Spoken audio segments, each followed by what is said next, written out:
মেঘালয় এত জাম, মাথা খারাপ করে দিয়ে জাম্পে। Hello guys, good morning. তো আগরতলা থেকে 300 কিলোমিটার খালি গাড়ি চলে এলাম ক্যালিন বাজার। এখান থেকে রিটার্ন ভাড়ার এটাই অসুবিধা।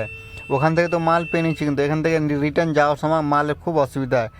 এখান থেকে যাব মেঘালয়, মেঘালয় থেকে আবার কিছু মাল নিয়ে চলে যাব। তো সকালে মুখ ঢুক দিয়ে চলে এলাম চায়ের দোকান। চায়ের দোকানে এসে চা আর খেয়ে নিলাম পাউরুটি। চা পাউরুটি খেয়ে চলে এলাম গাড়িতে। রান্না করবো ডাল আর আলু। তো গাড়িতে আসার পরে ছিলতে লাগলাম আমি আলু। আলু ছিলে আলুটাকে ভালো করে দুফাক করে কেটে নিলাম। কেটে নেওয়ার পরে পানিতে দিলাম প্রথমে ডাল। ডাল দেওয়ার পরে দিয়ে দিলাম আলু। আলু দেওয়ার পরে দিয়ে দিলাম 2 চামচ লবণ। কিছুক্ষণ পরে হালকা হালকা করে দিয়ে দিলাম পেঁয়াজ, হালকা দিয়ে দিলাম রসুন। তো বন্ধুরা, আমাদের হয়ে গেল ডাল। আর আমার বন্ধু বানাচ্ছে সানা। সানাটা বানানো হলেই আমরা খাওয়া দাওয়া করে নেবো এখানে। তো সানা বানিয়ে চলে এলাম বন্ধুর বাড়িতে খাওয়া দাওয়া করতে। এখানে খাওয়া দাওয়া করে নিলাম। খাওয়া দাওয়া করে কিছুক্ষণ রেস্ট করার পরে 2:30টার সময় আমাদের গাড়ি ছেড়ে দিল। আর কিছু দূর আসার পরে একটা ছোট্ট পাহাড় পেলাম। ছোট্ট পাহাড়ের উপরে তোমাদেরকে জাম দেখাচ্ছে। এই দেখো কত দূর জাম, এই লম্বা, এদিকে ওদিকে চারদিকে জাম পার জাম।